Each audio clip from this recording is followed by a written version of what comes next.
Féministe, excusez-moi, est-ce qu'on peut couper?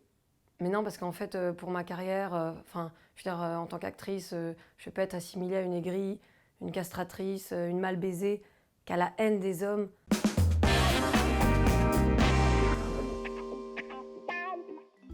Mais non, je plaisante. Bien sûr que je suis féministe. C'est-à-dire contre les injustices pour que les êtres humains soient égaux en droit. Ouais, je sais, ça peut paraître bateau comme ça, hein, surtout vu le matraquage actuel. Mais visiblement, on est parfois encore obligé de se justifier. La dernière fois, un mec me dit non mais c'est bizarre, toi t'es hyper cool, comment ça se fait que t'es féministe? Comme si c'était être contre les hommes. Alors moi, je veux bien être contre les hommes, mais tout contre, hein, dans leurs bras, pour leur faire des câlins. Non, parce qu'en ce moment, apparemment, il y a une demande de hug de la part de la gente masculine. Depuis MeToo, il y a une certaine paranoïa, même. La dernière fois, un mec me ramène en bas de chez moi. Il me demande gentiment s'il peut m'embrasser. Je lui réponds gentiment que non. Donc du coup, on rigole. Il s'en va. Bref, rien à signaler. 10 minutes après, je reçois un texto d'excuses. Ouais, non, je suis vraiment désolée si ça t'a paru déplacé. Non, parce que voilà, tu pourrais peut-être mal le prendre avec les temps qui courent.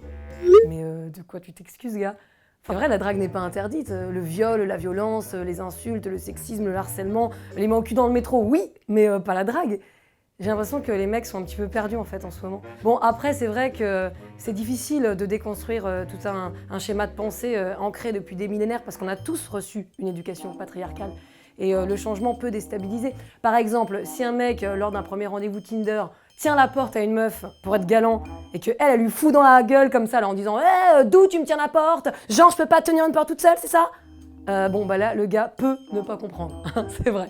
Et puis, si elle enchaîne directement avec la charge mentale et la vasectomie, hein, si le gars n'est pas préparé, il peut un peu tomber en PLS, c'est vrai.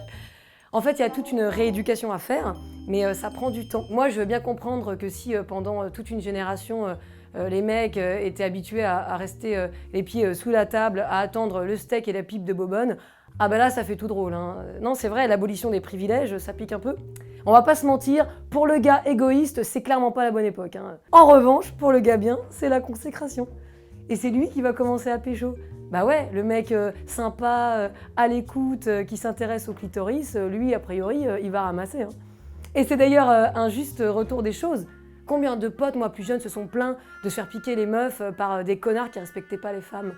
Et derrière lesquels nous, on courait d'ailleurs, hein, souvent. Bah oui, parce qu'on a notre part de responsabilité. Moi, je pense en ce moment à tous les mecs bien qui en ont marre d'être mis dans le même sac que les autres. Alors, les gars, courage, parce que l'ère de l'homme juste est en train d'éclore.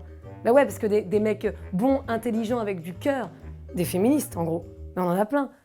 Après attention, hein, le queutard qui se prétend féministe en prenant la libération sexuelle des femmes juste pour toutes les sauter sans les calculer, là non, là c'est une disquette quand même, il y a une douille.